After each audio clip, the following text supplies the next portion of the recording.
Buenos días. Bueno, como son ya las 11, no sé si es menos un minuto, pero son las 11 y esto va deprisa, pues vamos a empezar ya. Bienvenidos y bienvenidas y bienvenidas todos al Celsius. Gracias por haber madrugado un poquito esta mañana. Yo sé que con las sidras de ayer ha costado, así que se agradece. Y nada, vamos a presentar Concierto Sol Menor e Innombrable. Ella es Carriana Arriben y yo soy Laura S. Maquilón.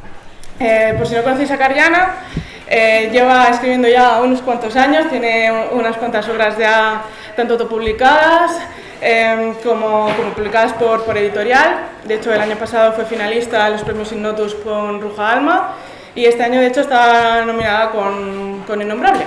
Sí. Encantada de estar aquí, mucho gusto y gracias por venir a todos.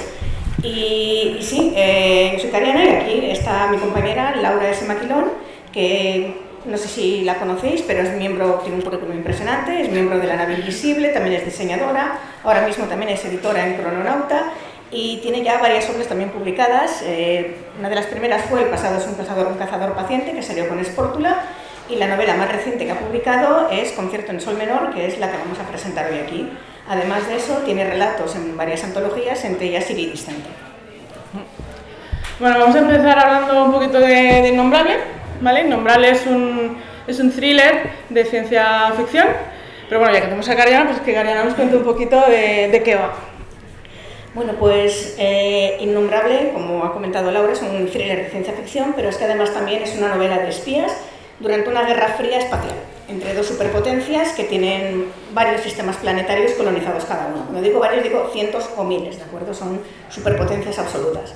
Entonces, hace unos 90 años, estas dos potencias estaban en una guerra que casi supone la aniquilación mutua, y bueno, llegaron a acuerdos de paz, se firmaron tratados y empezó una guerra fría. Y como en toda guerra fría, empezaron a espiarse unas a otras y digamos que no solamente es eso, sino que incluye además, podéis llamarlo magia, yo prefiero llamarlo ciencia que todavía no conocemos, porque aquí hay gente que tiene determinados poderes, podemos decir que son poderes mentales, que tienen la capacidad de que si saben el nombre verdadero de alguien, pueden cambiar a esa persona, personas, objetos, lo que sea, y pueden cambiar su parecer político, sus ideas, y pueden llegar incluso a modificarlo genéticamente si son lo suficientemente hábiles.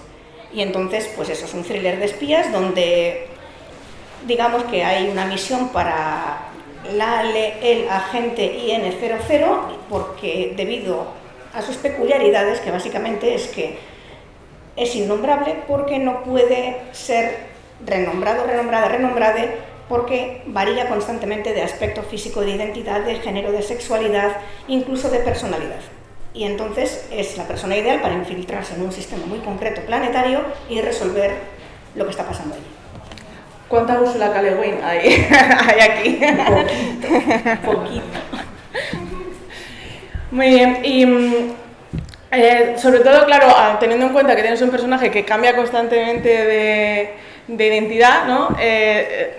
Se supone que la identidad es como uno de los temas principales de la novela. Háblanos un poco de ello y de otros temas que consideres importantes. Sí, bueno, en Innombrable trato muchísimo el tema de la identidad, cómo nos percibimos a nosotros mismos, mismes, y también cómo nos perciben los demás, y sobre todo lo que construye nuestra identidad.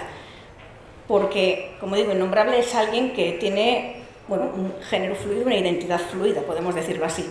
Entonces varía constantemente, pero tiene algunos puntos que hacen que esas características sean estables y que permita que identifiquéis al personaje como el mismo personaje durante toda la novela. Que vais a ver que hay algunas partes constantes que permiten hacer esa identificación, aunque el resto varíe. Entonces, claro, trato mucho del tema de la identidad. Es un universo, como digo, en el que la identidad no se considera, es decir, no se predetermina en cuanto ves a una persona. No puedes asumir la identidad de alguien con solo verlo, y es un tema que trato en la novela, y es algo que se considera de mala educación, asumir sin preguntar. Todos los que son de atención al público, de servicio al público, llevan una plaquita con su nombre y la marca de género con la que te tendrías que dirigir a esta persona para ser respetuoso. Y se considera de mala educación asumir un género solo por el aspecto físico de alguien. Entonces trato mucho todo este rato, y también trato temas como la memoria, sobre todo la memoria realmente lo trato muchísimo, porque la memoria es parte de lo que nos hace ser quienes somos. Y entonces hablo de qué pasaría si empezaras a dudar de todo, si empezaras a dudar de todo lo que recuerdas, que empieces a dudar de incluso tus propios recuerdos del día de ayer, que no sabes qué es real, qué no es real, y a partir de determinado punto en la novela me meto de lleno en una espiral de paranoia que espero que disfrutéis mucho. Sí, la verdad es que llega un momento tú tampoco sabes lo que está pasando realmente y bueno, engancha muchísimo, o sea, llega un momento en que es ya un no parar, ¿no? Cuando llegas al planeta. De hecho, otro de los temas que tratas es el tema de las modificaciones genéticas, ¿no? Sí. Y la discriminación en este ámbito, porque, claro, por el tema de identidades y tal no hay discriminación, pero hay problemas por otras partes. Eso mismo, no quería centrarme en una discriminación que tenemos ahora mismo en nuestra sociedad, que puede ser por género, por sexo o por raza o por tus capacidades físicas. Entonces dije, en un mundo que está tan avanzado, en el que he quitado por completo ese tipo de discriminación, ¿qué discriminaciones puede haber? Pues ambienté parte de la novela en un sistema planetario que favorece sobre la tecnología, que la consideran como lo más peor del universo. Tecnología, entiéndase, sistemas personales, implantes, informática, ordenadores, ¿de acuerdo?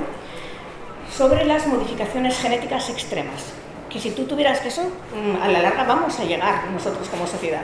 Vamos a empezar pudiendo curar enfermedades genéticas simplemente editando nuestros genes con sistemas de edición genética que ya están empezando a usarse en bacterias, etcétera, etcétera, o incluso en plantas.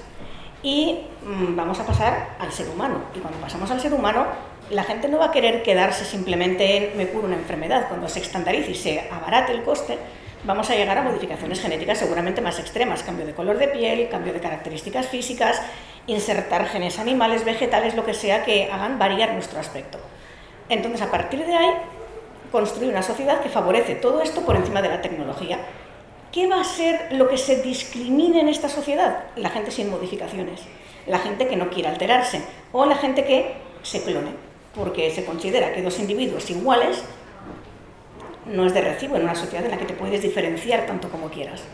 Entonces dije, no vamos a centrarnos en la discriminación normal, vamos a especular qué discriminación habría en un mundo de estas características.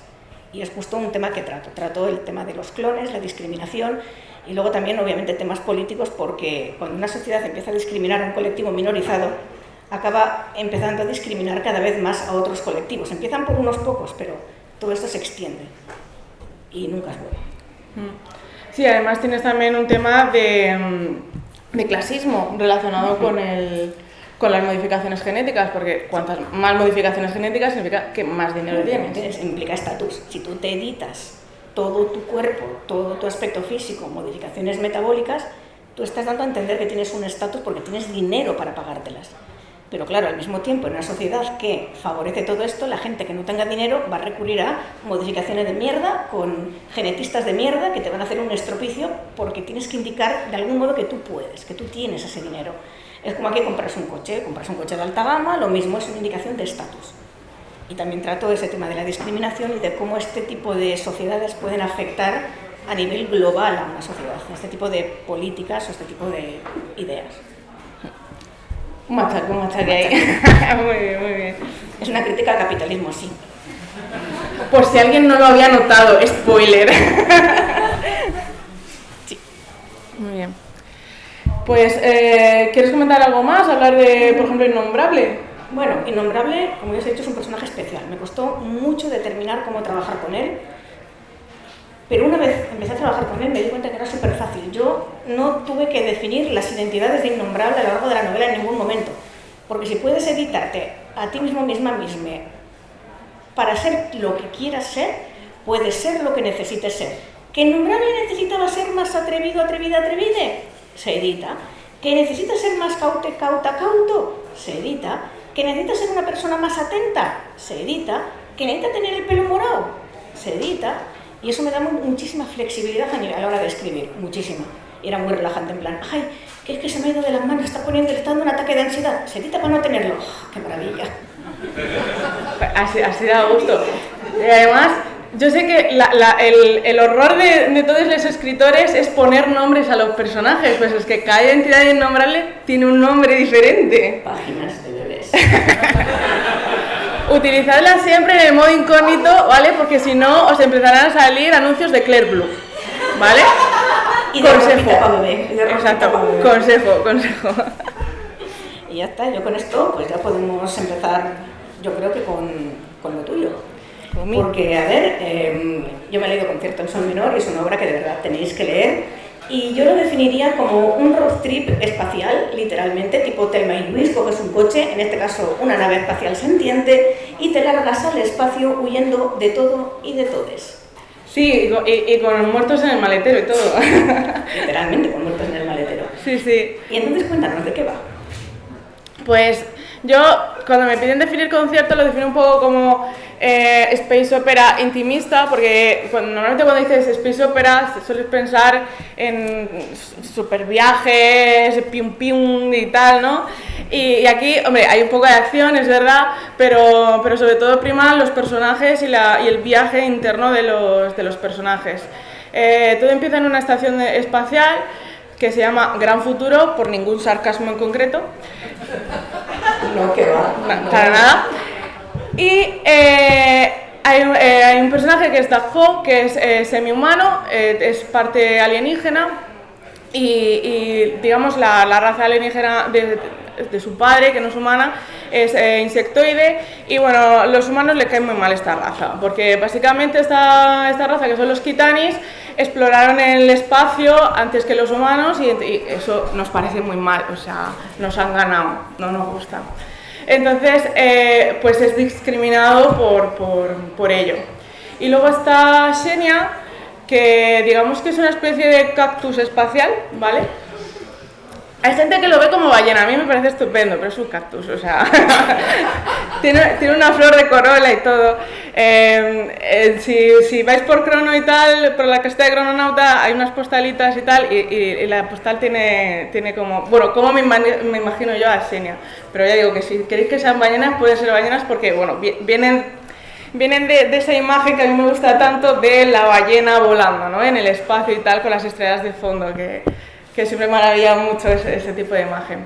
Y bueno, Xenia es una especie sentiente, los humanos la utilizan esta especie como transporte, pero Xenia tiene una mutación de nacimiento y básicamente ha pasado toda su vida en cautividad, capturada, siendo un experimento científico sin su consentimiento. Y bueno, pues está cabreada, ¿no? Lo siguiente, básicamente. Entonces llega un momento que estos dos personajes coinciden y dicen, nos vamos de aquí. Y se van. Pero claro, obviamente la gente los persigue. Pero ¿qué pasa? Que son dos personajes muy distintos. Xenia está llena de rabia y de odio. Y Dajo lo que quiere es estar tranquilo y feliz, y entonces bueno, empieza mucho una conversación, ¿no? entre ambos para intentar entenderse mutuamente, ¿no? Y la novela va mucho pues eso de entendimiento entre personas, entre distintas razas y entre todos. Pero te has dejado un personaje. Es que, además del cadáver en el maletero, pero del claro, cadáver en el maletero no se habla. Bueno, es que hay dos en el maletero, hay un cadáver y luego otro que no llega a ser cadáver de milagro. Este personaje sale más adelante, es Alicia. Alicia es una científica que es madre y lo de la maternidad le cuesta. Básicamente, por cuestiones familiares, tiene que criar a su bebé sola. Y no le da, o sea, las exigencias que pide la sociedad para las madres es como no las puedo cumplir y básicamente siente que ha dejado de ser persona, que simplemente va de su trabajo a cuidadora, no tiene más y entonces tiene una depresión postparto importante. Y la particularidad de Xenia es que lo que experimenta con ella es que dentro de Xenia hay como una especie de matrices, que es donde está la gente cuando van de viaje interestelar, ¿no? Para poder comer por el camino y todo eso, alimentarse y demás. Pero en el caso de Xenia, además de eso, hace que sueñes con lo que tú más deseas. Y básicamente el deseo más profundo de Alicia en ese momento es deshacerse del bebé. Y eso le comporta un dilema moral porque ella realmente quiere a su hija, pero al mismo tiempo no puede con ella. Y entonces es una lucha constante consigo misma. Luego además Xenia se la quiere cargar y entonces ya pues ahí ya tienes, vamos, la movida montadísima. Sí, porque aquí tratas muchísimos temas, más allá de la depresión postparto, la maternidad y demás, tratas otros temas que también son muy profundos y muy interesantes porque, como he dicho, es una space opera intimista donde no se queda simplemente hablando de sentimientos, sino que tratas más temas adicionales como, por ejemplo, el racismo, que ya lo has mencionado con los Kitani, pero no sé qué tratas más temas. ¿Podrías hablarnos de ellos? Sí, yo creo que en general el tema es, bueno, diría que hay como dos grandes temas. Está el tema conductor, digamos, de toda la novela, que es como la búsqueda de la libertad y qué significa libertad para cada persona. Y luego está el tema del monstruo. El tema del monstruo de la manera más general posible. ¿Qué es el monstruo? ¿Monstruo se hace o se nace? ¿La sociedad fabrica monstruos? ¿Cómo nos comportamos cuando pensamos que somos monstruos o cuando los demás nos dicen que lo somos? Y realmente todos los personajes tienen un monstruo dentro de una manera u otra, y entonces es un poco como discutiendo, porque discuten bastante, discutiendo y entendiéndose entre ellos, consiguen también conectar un poco con esa parte monstruosa y entenderse mejor a sí mismas.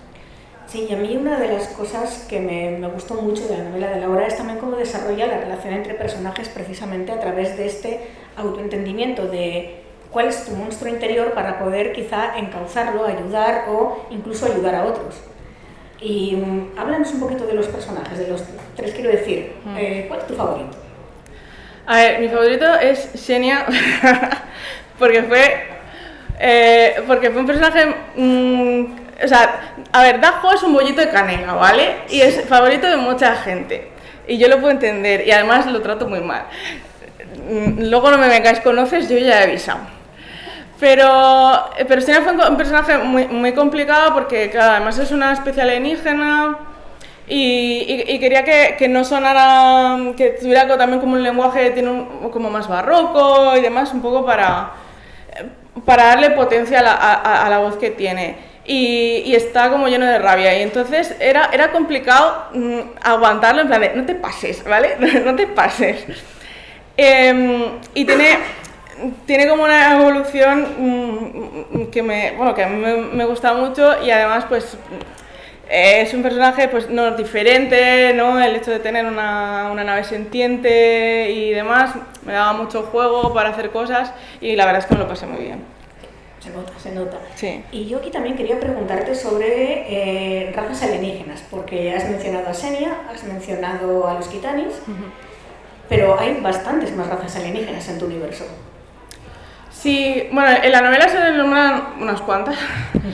Quizá la que más sale son las Thunsaris, que salen en la parte final de la novela cuando llegan a otro planeta. Pero hay un montón. Concierto salió después de haber escrito yo ya como 2 o 3 relatos ambientados en el mismo universo, que son totalmente independientes. De hecho, cada uno pasa como en un planeta y demás, y cuando fui a escribir Concierto dije, pues ya que vas a hacer una space opera, pues aprovecha lo que tienes, ¿no? y lo juntas. Y entonces pues están las Isibencas, que son avestruces, están las Dexianas, que son allí me lo decía un lector que vino a saludarme, y dice, ¿estos son las lagartijas? Y yo, sí, son las lagartijas.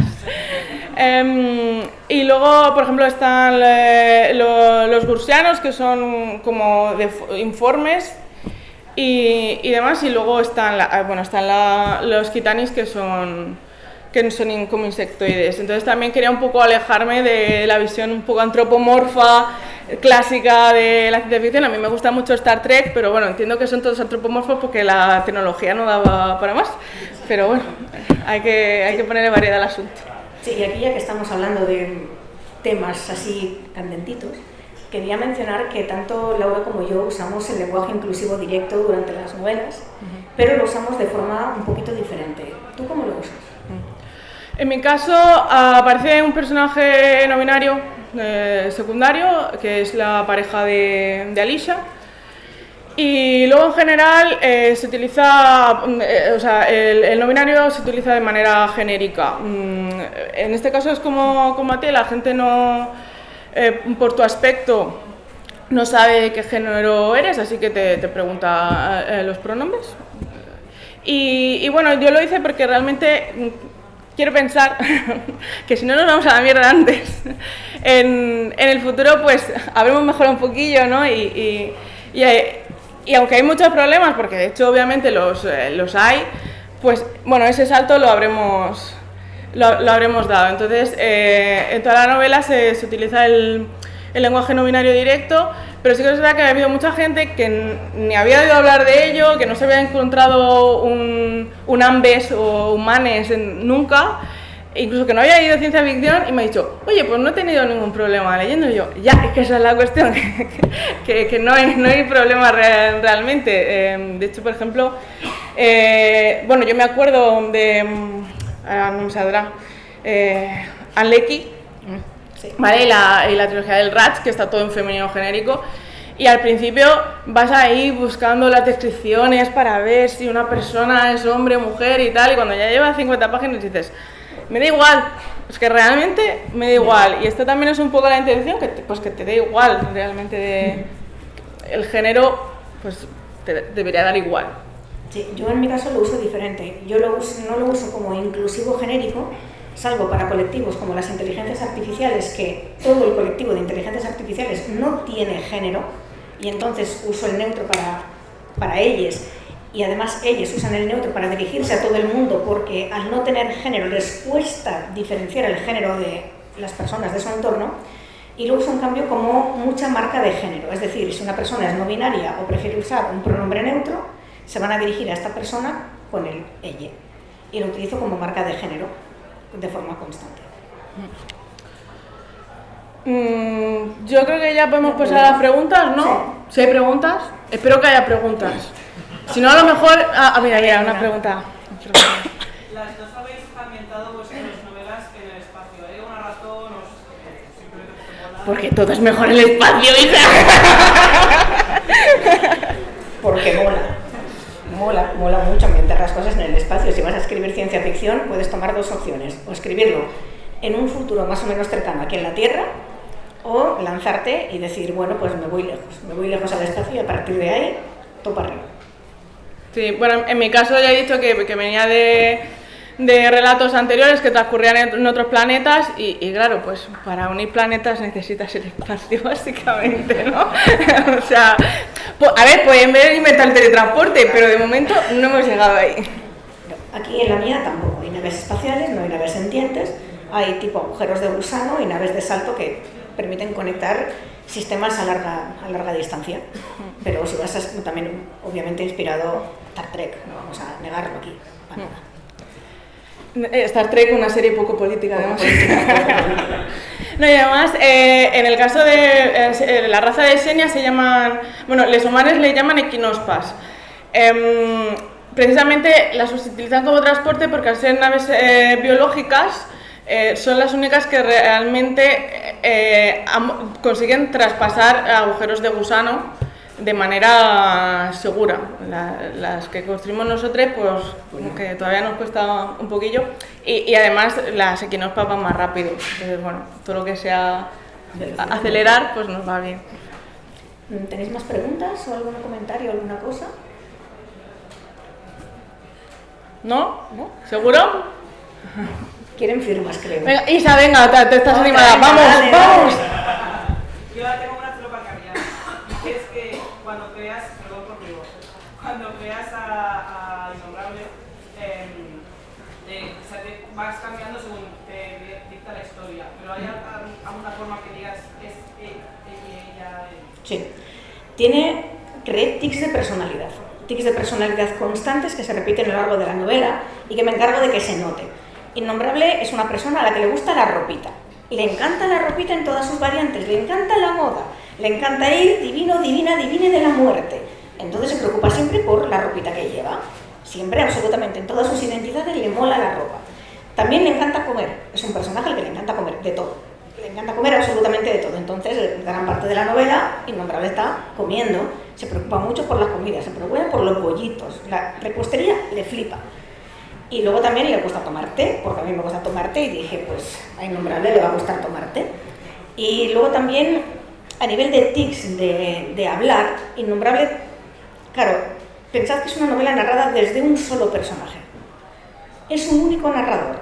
Entonces no hay apenas diálogos porque gran parte de la historia y de la acción transcurre con Innombrable haciendo sus cosas, pensando sus cosas y no interactuando igual demasiado con la gente. Entonces, ¿qué hace Innombrable? Pues tiende a hablar en voz alta consigo misma, mismo. Entonces hay muchos diálogos de Innombrable diciéndose cosas. Simplemente hablando en voz alta porque tiene esta faceta de la personalidad. Y luego cuando se estresa tiende a triplicar palabras. Vamos, ay, mierda. Y eso son cositas muy sutiles y muy sueltas que vas viendo a lo largo de la novela. ¿Cuáles diríais que son las influencias literarias que más se notan en vuestras novelas? Úrsula K. Le Guin, no. No, que no. En lo más mínimo. ¿Literarias? Pues no sabría decirte. Aquí sí que es cierto que quizás sí que hay un poco de influencia de Sanderson tiene un libro que es similar, que se llama Legión, exacto, sí que, pero no pensé en ello cuando escribí Innombrable. Luego, obviamente, Scalzi me ha influido bastante Pujol, con sistemas planetarios, no puedo negar que todo el sistema planetario de Spin-An, que es donde ocurre parte de la acción, tiene una cierta influencia Z-Bandana, no que va para nada, no voy a negarlo, ¿vale? Está ahí porque es una de las autoras que me ha influenciado más a la hora de escribir ciencia ficción realmente. Y ahora que se me vengan a la cabeza, estos aparte de películas tipo o series tipo Star Trek, Star Wars, que es una space opera, fantasía, space opera, y llamadlo como queráis. Y bueno, gente con poderes tipo mutantes, pues también están aquí. En mi caso te diría que Felicidad Martínez, por la obra que tiene de La mirada extraña, que precisamente es desde visiones no humanas y demás, me gustó mucho cómo lo hacía y la verdad es que me llama mucho a la hora también de escribirlo yo, ¿no? De tener otras perspectivas. Y luego, pues claramente, Becky Chambers y Aliette de Bodar. Aliette de Bodar va a publicarse en español en septiembre, creo, o sea, pero en otoño. Esta es mi agenda, yo no aquí. Aliette de Bodar. Es que es una de mis escritoras favoritas, entonces yo aquí no tengo filtro. Pero sí, Becky Chambers, y bueno, también me han dicho un poco de Okorafor, por el tema también de las naves sentientes, ¿no? La gambita de Vinti, por ejemplo. Pero bueno, Harley también tiene naves sentientes y tal, y es un concepto que también me gustó bastante cuando lo leí, y por eso también lo he ido incorporando yo. Y nos quedan todavía un par de minutos si queréis alguna última pregunta. Dale.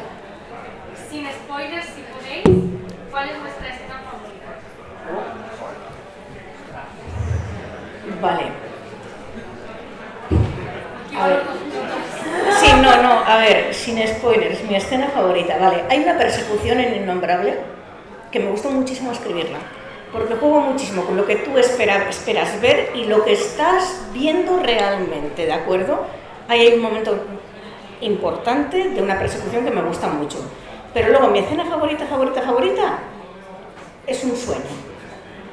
Ah, ya sé cuál es. Si lo leéis lo sabréis también. En mi caso, hay un momento a mitad de la novela que hay como una crisis existencial general un poco y Dajo abraza a Alisha y muy cool. Es muy esto, yo lloré ahí escribiendo. Sí. Pues sería, ¿no? Sí, ya estamos. Vale, pues acabamos diciendo que Karayana tiene un relato ambientado en Innombrable que se llama Sentir lo suficiente, en el Matreon de Crononauta. Exacto, y Laura tiene 2 relatos, también en el Matreon de Crononauta, ambientados en el mismo universo que Concierto en Sol Menor, que se llaman... Espera, que se me ha quedado el cerebro en blanco. Bueno, está en un pack que se llama Acordes de Guaracum. Exacto, pero... Y un relato era... Ahora no me acuerdo. Uno era Resonar arpegios en Sushan. Exacto. Y el otro es el de las avestruces, que es Vuelve al crepúsculo. Exacto, que es súper cookie, súper mono, y de verdad tenéis que leer el de las avestruces. Muy bonito. Conclusión, comprad nuestros hermosos jabalíes y después apuntaros al Matreon de Crononauta y ya Y estaría. venid a que los firmemos ahora cuando salgamos por allí a firmar cosas. Efectivamente, muchas gracias.